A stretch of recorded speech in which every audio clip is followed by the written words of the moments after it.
Cable Bahamas has always been considered the innovator. People can have confidence in Cable Bahamas as a mobile operator because of our past history. We've proven to the Bahamian community that we are in fact able to manage additional services as a telecommunications company. Customers expect the best from Cable Bahamas. The technology that we bring is revolutionary technology because we know that the Bahamian public, they deserve it, and Cable Bahamas is here to bring it to them. We are ready. Turn us on.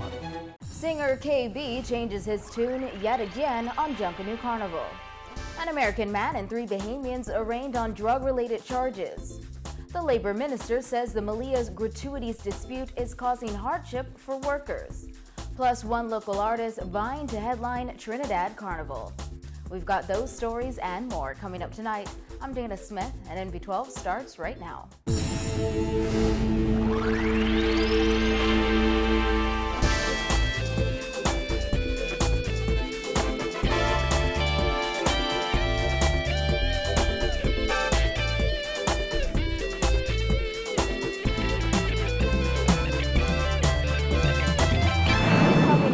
Bahamian recording artist Kirkland KB Bodie says Bahamas Junkanoo Carnival has turned out to be less Bahamian than he anticipated.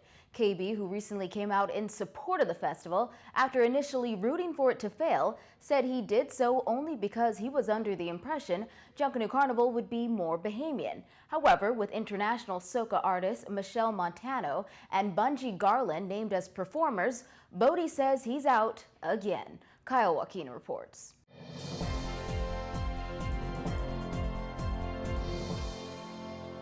The news that a Trinidadian artist would be headlining the major concert for Bahamas Junkanoo Carnival is not sitting too well with a local Bahamian artist. KB, who was initially the biggest critic of Bahamas Junkanoo Carnival, changed his mind 2 weeks ago after he was promised that the festival would be more Bahamian.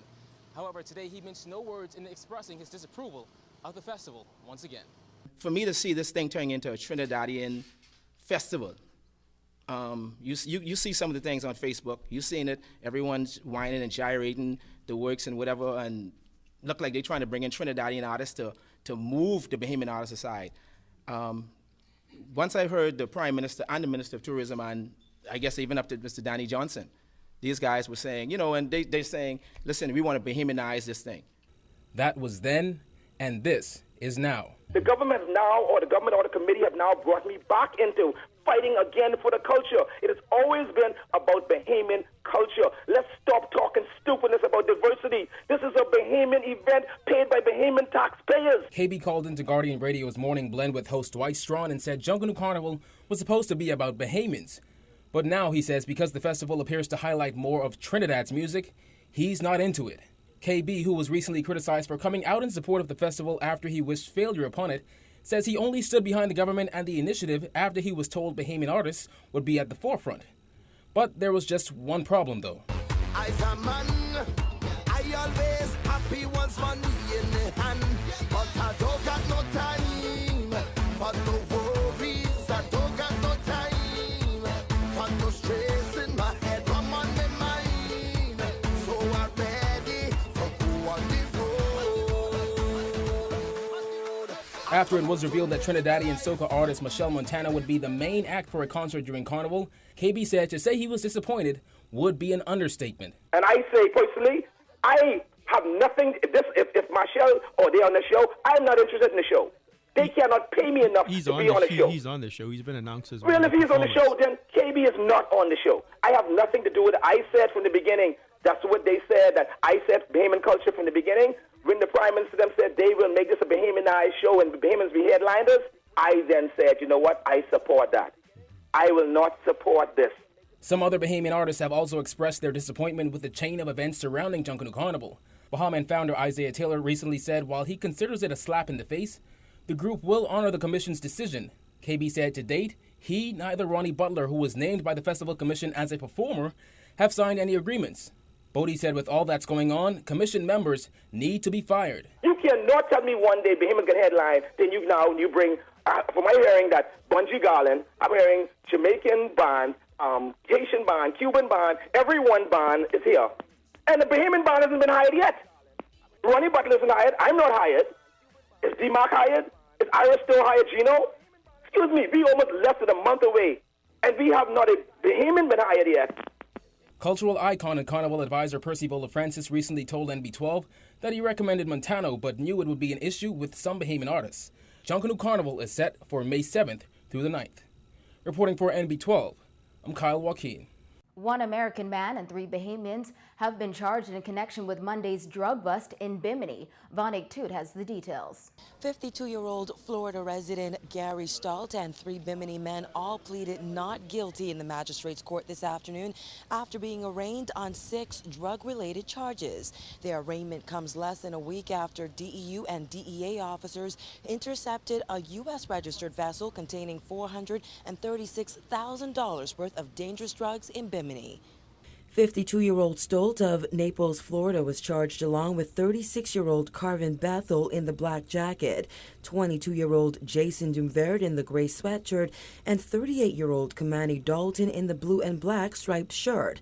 The 4 men were charged with possession of dangerous drugs, namely Indian hemp, with intent to supply, importation of dangerous drugs, taking preparatory steps to export those drugs, conspiracy to possess with intent to supply, conspiracy to import dangerous drugs, and conspiracy to export.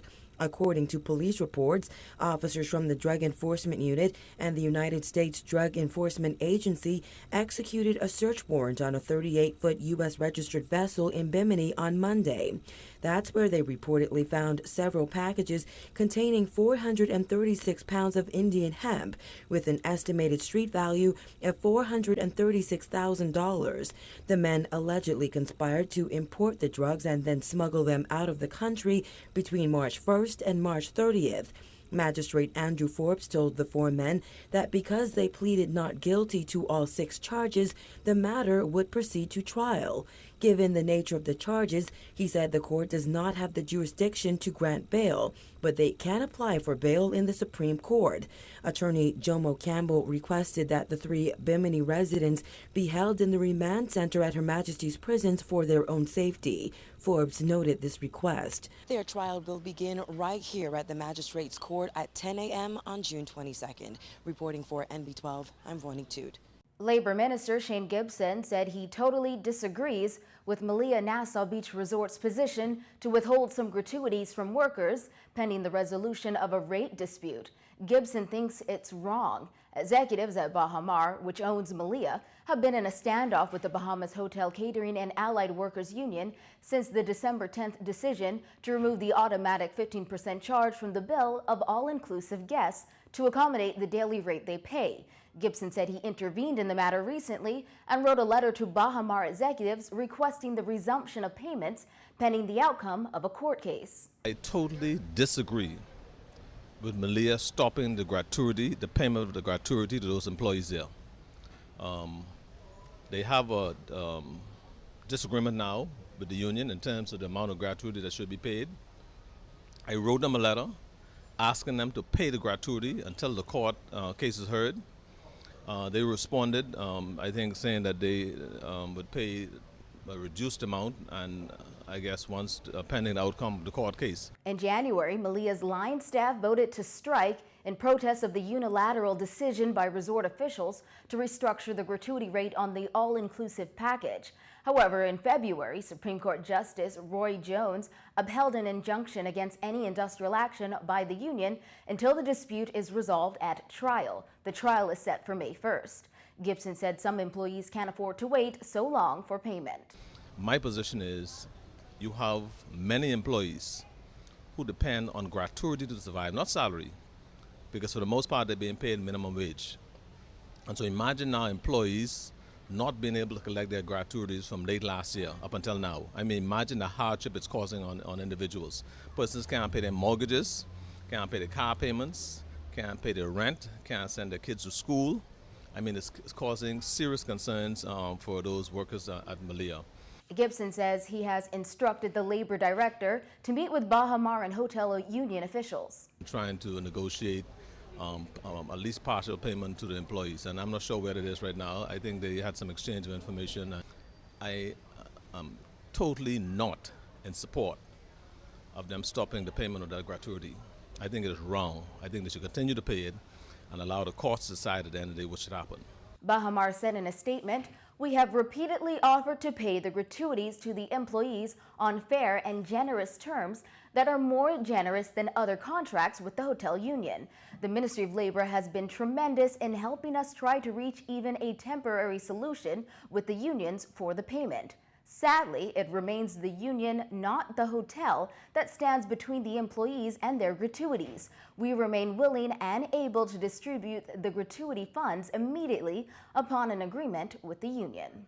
A man was found dead in a home in Clarencetown, Long Island earlier today. Police did not offer many details, but said a team of detectives from the Central Detective Unit are on their way to that island to assist with investigations. And a high-speed chase and gunfire exchange ended with police officers shooting 2 suspects this morning. According to reports, around 2:50 a.m., police received reports of gunshots being fired in the area of East Street and Malcolm Road. When officers arrived in that area, they observed 3 suspicious vehicles at a nearby service station. Upon seeing police, the occupants attempted to speed off, but were blocked by officers. One of the men then exited the vehicle and fired several shots at the officers. Police returned fire, shooting the man in his side. One of the other vehicles then sped off, which led to a high-speed chase. Police say when the suspects got into the Winders Terrace area, they began firing shots at the officers, who returned fire. The chase ended when the suspects crashed into a Honda at East Street and Sapodilla Boulevard, where the suspects began firing at police again. Officers returned fire, shooting another man to the lower back when he ran out of the vehicle. At the end of this ordeal, 6 men were arrested and 3 Hondas suspected of being stolen were recovered. The 2 men who were shot are in serious condition in hospital. And police want your help locating 30-year-old Tamiko Williams of Ferguson Street. Authorities believe he is behind a major housebreaking ring.